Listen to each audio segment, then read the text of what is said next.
Thanks for paying for my wedding, but no one wants a mechanic in the family photos, said my brother at the church entrance. So I canceled the wedding reception and went on vacation with a refund. Now my phone won't stop ringing. It was a Saturday morning, one of those where the sun shines so brightly it feels like the whole world is celebrating something. I was standing in front of the church, my old pickup truck parked to the side, still carrying the smell of gasoline and oil on my clothes. I put on a decent shirt, one of those you save for special occasions, though I couldn't completely hide my rough hands, stained black with grease that wouldn't come off no matter how strong the soap. My younger brother, Michael, was getting married that day to Emily, his girlfriend of 3 years, and I wasn't there just as a guest. No, I was the one who'd paid for nearly everything. The church ceremony, the fancy venue for the reception, the food, the drinks, the music, the elegant chairs with white bows, even the 4-tier cake Emily insisted on because she saw it in a magazine. All of it came out of my bank account from the savings I'd scraped together working long hours at my auto shop. Why'd I do it? Because Michael asked me to. A few months ago, he showed up at my house with red eyes and a half-drunk beer in his hand.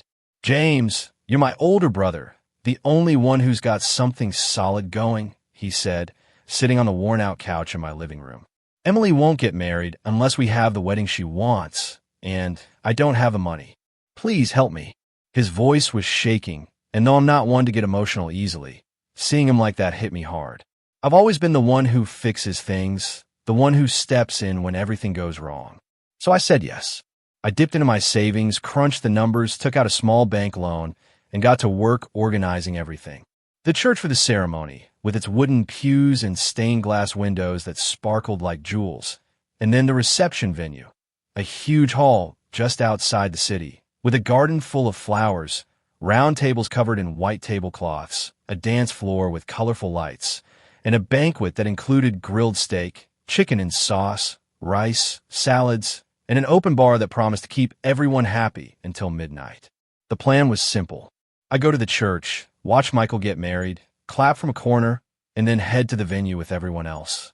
I'm not one for dancing or being the center of attention, so I figured I'd stay for a bit, eat something, and then head back to my shop to finish a half-done engine job for a client. But when I got to the church entrance, with the bells ringing and guests filing in, something happened that I didn't see coming. Michael spotted me from across the way, where he was greeting some aunts and uncles who'd come from out of town. He walked over quickly, in his crisp black suit, hair neatly combed, and that nervous smile grooms have before walking down the aisle. He gave me a pat on the shoulder, like he always did, and said, "Hey, James, thanks for everything, man. This wouldn't have happened without you. You're the best brother anyone could ask for." I smiled a little, awkward as always with compliments. "No problem, Michael. Just hope you're happy," I replied, looking at the ground to keep the moment from getting weirder. But then he lowered his voice, like he didn't want anyone else to hear, and kept talking. "Look, just one thing. You know how Emily is, right? She wants everything to be perfect for the photos to look like they're straight out of a magazine. And, well, nobody wants a mechanic in the family photos with dirty hands and clothes like that. I'm so grateful you paid for my wedding, but it's probably best if you don't come in." The world crashed down on me in that moment. It felt like someone had hit me in the gut with a wrench. Nobody wants a mechanic in the family photos. I looked at my hands, the ones that had spent countless nights fixing cars so others could get to work on time, the ones that had paid for every cent of this wedding. I looked at my shirt, which suddenly felt ridiculous next to the expensive suits and shimmering dresses of the other guests. And then I looked at Michael, my brother, the same one who'd begged for my help, who'd said I was his lifeline. Now he was telling me, at the church entrance, that I didn't fit into his perfect day. I didn't say anything. I'm not the type to yell or make a scene in public. I just nodded like I understood, even though inside I felt something breaking. I turned around and walked back to my truck, the sound of the bells and the guests' laughter buzzing in my ears. I climbed into the driver's seat, put my hands on the wheel, and sat there, staring straight ahead. Anger burned in my chest, but there was also shame, like I really was a nuisance, a dirty guy who didn't belong there. And then, as the engine roared to life, I made a decision that would change everything. If they didn't want me at their wedding, there wasn't going to be a wedding. At least, not one I paid for. I pull my phone out of my pocket and dial the number for the event venue. The manager, a kind woman named Susan who'd been a gem throughout the planning, answered almost immediately. "Susan, it's James, the one who paid for Michael and Emily's wedding." "Yeah, today's." "Look, there's been a change. Cancel everything. The banquet, the music, the lights, the chairs, the open bar, all of it. I want a full refund, whatever you can give me back." "Yes, right now." She went quiet for a second, then tried to ask what was going on. "Are you sure, James? Everything's already set. The food's on its way." But I cut her off. "It's personal, Susan. Just do it, please." I hung up before she could say more. Then I called the florist. "Cancel the decorations for the venue. Don't deliver them." I called the DJ. "Don't show up. The party's off." I called the baker, the lighting company, everyone I'd hired. Some things, like the church flowers, were already delivered, so that money was gone. But the venue was the biggest expense. Thousands of dollars for food, drinks, decorations, and rental. Susan called back and said she could only refund a small deposit, about 20% of what I'd paid, since the rest had already been spent on preparations, and the money would hit my account in a couple of days. "Thanks," I said, and hung up. I drove back to my house, a modest little place on the edge of town, with a garage that was more shop than anything else. I walked in, tossed my shirt onto the couch, and sat at the kitchen table with a beer in hand. I glanced at the clock. It was barely 11 in the morning. The ceremony would be starting right about now, with Michael and Emily saying their vows at the altar, guests clapping, my mom crying in the front row like she always did at weddings. And then they'd head to the venue, expecting to find tables laden with food, music playing, and champagne glasses clinking. But there'd be nothing. Just an empty hall, with stacked chairs and lights turned off. I opened my laptop and started browsing online. If I wasn't going to spend my money on a wedding where I wasn't wanted, I was going to spend it on myself. I found a travel website, one of those with last-minute deals, and there it was, a package to Miami, a week with flights and hotel included. I'd used the refund money and some extra savings I had. But since the refund would come in 2 days, I paid with my savings and planned to replenish them once the refund hit. I clicked book, entered my card details, confirmed everything, and in 15 minutes, I had an email with my ticket. I was leaving the next day, Sunday morning. Perfect. That afternoon, I packed a small suitcase. I threw in 3 t-shirts, 2 pairs of shorts, my favorite flip-flops, a cap from the shop, and a pair of swim trunks I hadn't worn in years. I didn't need much else. As I folded my clothes, I thought about Michael and how he'd react when he got to the venue and saw nothing. I pictured Emily, in her white dress and princess-like demeanor, screaming that everything was ruined. I picture my mom calling me, telling me how I could do this to my brother. Part of me felt guilty, like I'd crossed a line. But a much bigger part was fed up. Fed up with always being the one who gives, the one who's there to bail everyone out, the one who pays the bills while others get the applause. It didn't take long for my phone to start buzzing. I pulled it out of my pocket and saw Michael's name on the screen. It was a call, not a text. My finger hovered over the answer button, but I finally pressed it. I wanted to hear what he had to say. "James? Where are you?" His voice came out like a shout, so loud I had to pull the phone away from my ear for a second. "What did you do?" "We got to the venue, and there's nothing. Nothing. No food, no DJ, no chairs, no lights, not even a single flower. What happened to everything?" I stayed quiet for a moment, letting his anger fill the silence. I could picture it perfectly. Michael standing in the middle of the empty hall, his black suit wrinkled from stress, hair messy from running his hands through it, and Emily beside him, probably with her white dress stained with tears or dirt from the garden. Finally, I spoke as calmly as I could. "I canceled it, Michael. Everything. The banquet, the music, the open bar. Everything I paid for, I took away." "What?" he screamed, so loud his voice cracked. "Why?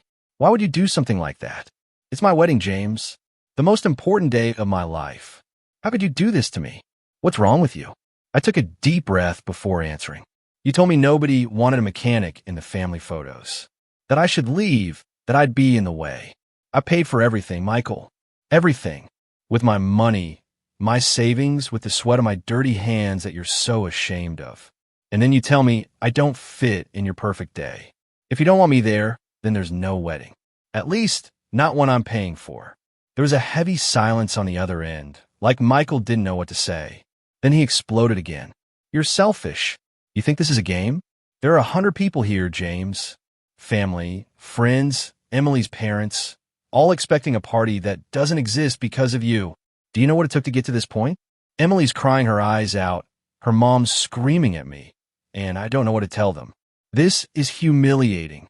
How am I supposed to explain that my own brother made a fool of us? Tell them the truth, I said sharply. Tell them the mechanic who paid for everything got tired of being treated like garbage. Tell them you didn't want to mess up your perfect photos with me. So I decided to spend my money on something worth it. You're insane, he yelled. Completely insane. And now what do we do?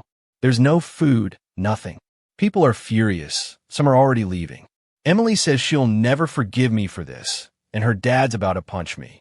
Do you realize the mess you've caused? All because of your stupid pride. It's not pride, Michael, I replied, gripping the phone tighter. It's respect, something you didn't give me. Enjoy your wedding however you can. It's not my problem anymore. And I hung up. I didn't give him a chance to respond. Didn't want to hear more. I silenced my phone for a bit and tossed it onto the table. My heart was racing, but I didn't regret it. For the first time in a long time, I felt like I'd done something for myself. But the phone didn't stay quiet for long. It rang again, and this time it was my mom. Her name on the screen made me hesitate, but I answered. I knew this was going to be tough. James! Her voice was trembling, a mix of anger and sadness. What did you do, son? Michael's a wreck, crying, saying you canceled everything, that there's no reception, that you left him humiliated in front of everyone. Is it true? Yes, Mom. I said, no sugarcoating. It's true. I canceled everything. My God, James, she exclaimed, and I could almost see her clutching her head, like she did when she was desperate. How could you do this to your brother? It's his wedding. Do you know what that means to him, to Emily, to the family? We got to the venue after the church, everyone happy, expecting to celebrate, and there was nothing. Just an empty, dark place. People started whispering, asking what was going on. Michael was pale. Emily locked herself in the bathroom crying, and I didn't know what to say. Why, son? Why would you do something so cruel? It's not cruelty, Mom, I said, trying to stay calm even though her tone hurt.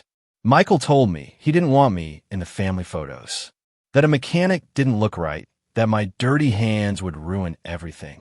I paid for that wedding. Every dollar came from my work, and he pushed me aside like I was a stranger. I'm not spending my money on people who treat me like that. But he's your brother, she insisted, raising her voice. Your family. Of course he loves you. Of course he appreciates you. But he was nervous. It was his day. Couldn't you have talked to him, worked it out? Instead, you threw everything away. Emily's family is furious, saying we're irresponsible. Your Aunt Linda left crying. Your Uncle Tom said he's never seen anything so shameful. And me, James, I'm here trying to calm everyone down while my eldest son acts like a little kid throwing a tantrum. Where are you now? At home. Come here, help us fix this. No, Mom, I said firm. I'm not coming. I did what I had to do. Michael wanted a perfect wedding without me, so let him have it. I'm leaving for Miami tomorrow. I'm going with the money I got back. I need to clear my head from all this. I'm tired of being the one who always carries the load. Let Michael and Emily deal with their mess. It's not my problem anymore. I hung up before she could go on. My hand was shaking a little, and I felt a lump in my throat. I loved my mom. She'd always been my rock, but this time I wasn't backing down. I got to Miami on Sunday morning, with the sun beating down and the warm air smelling of salt and freedom. The hotel was simple but nice, with a kidney-shaped pool and a view of the ocean that looked like it came straight out of a postcard. My room had a small balcony with a plastic chair and a table where I left my suitcase, still packed. I didn't need much. A couple of t-shirts, some shorts, and my flip-flops were enough to get through a week away from it all. I put on my swim trunks, grabbed a hotel towel, and headed to the beach. My phone had been off since the airport, and I kept it that way. I didn't want to hear from Michael, my mom, or anyone. For a few hours, at least, the world could keep spinning without me. The beach was packed. Families with kids running through the waves, couples taking photos, guys with beers in hand, and girls in bikinis laughing under colorful umbrellas. I sprawled out on a lounge chair I rented for a few bucks and ordered a pina colada from a waiter passing by. The first sip was like a burst of joy, cold, sweet, with that hint of rum that makes you forget your troubles. I closed my eyes, listened to the waves crashing against the shore, and for a moment, it felt like everything from the day before, the wedding, the fights, the cancellations, was a distant dream. But I'm not one to stay still for long. After a while, I pulled out my phone and turned it on, not to answer messages, but to take a picture. The ocean was too beautiful not to share. I aimed the camera at the horizon, with the bright blue water and clear sky, and added a simple filter to make the colors pop. Then I opened my Facebook account, which I barely used, and posted the photo with a short caption. First day of vacation. Sometimes you need a break. I didn't mention a wedding or Michael or anything. I just wanted people to see I was okay, that I hadn't crumbled after the whole mess. I didn't expect anyone to see it so fast. My account only had a few friends, some guys from the shop, a couple of cousins, old high school buddies. But I underestimated how fast news travels in a family like mine. Barely 10 minutes passed before my phone started buzzing again. It was Michael again calling. I didn't want to answer, but something in me, maybe curiosity, maybe masochism, made me swipe and put on speaker. His voice came out like a volcano erupting. James, you're in Miami? You seriously went on vacation with the money for my wedding? I saw your photo on Facebook. How dare you? I stared at the ocean while he ranted. I didn't say anything at first, just let him vent. Do you know what I'm going through because of you? He went on. Yesterday was a nightmare. We got to the venue, and there was nothing, James, nothing. People left angry. Some yelled at us. Others laughed at us. Emily won't talk to me. Her mom called me useless, and I had to make up excuses, saying it was a problem with the vendor. But now I see your photo on the beach with your stupid pina colada, and I realize you spent everything on yourself. Everything that was for my wedding. You used to go tan like you're some kind of king. What kind of brother are you? I took a deep breath and finally spoke, calm but firm. The money was mine, Michael. I earned it. I saved it. I put it up for your wedding because you asked me to. But when you told me you didn't want me in your photos, that it was embarrassing to have a mechanic in the family, I decided it wasn't worth it. If you don't want me in your life, I'm not spending my money on it. I came to Miami because I deserve it. You deal with what's left. You're a selfish jerk, he screamed, so loud a couple of people nearby turned to look. You think this is fair? That you leave me high and dry on the most important day of my life and go to the beach like it's nothing? People won't stop talking, James. They're saying I'm a failure, that I couldn't even pull off a decent wedding. Emily's devastated. She won't leave her room, and I'm here picking up the pieces while you're sunbathing. I hate you. I never thought you could be this awful. I'm not awful, I said, gripping the phone tighter. I'm just done. Done being the one who always gives and gets nothing back. Enjoy your marriage, Michael. I hope it's worth it. I hung up before he could go on. My heart was racing, but I didn't feel bad. In fact, there was something satisfying about hearing his anger, knowing he was finally facing the consequences of his words. I had the best week of my life in Miami, but just as I was about to head back, everything blew up for real. I got a text from a close cousin who'd been at the wedding, the only one who hadn't judged me. James, quick update. Emily left Michael. She says she can't be with someone who humiliated her like that. The wedding with no reception was the final straw, and your Miami photos sealed the deal. Michael's a mess, locked himself in his house, won't talk to anyone. The family's split. Some hate you. Others say Michael brought it on himself. This is a disaster, cousin. What are you going to do? I stared at the message, phone in hand, the sun burning my back. I didn't feel sorry for Michael, not after everything. But I didn't feel happy either. Just a kind of emptiness, like I'd want to fight I didn't want to be in. I texted my cousin back. Nothing. I'm not doing anything. Let everyone sort out their own lives. Then I turned off my phone and packed my bags. The flight home was calm.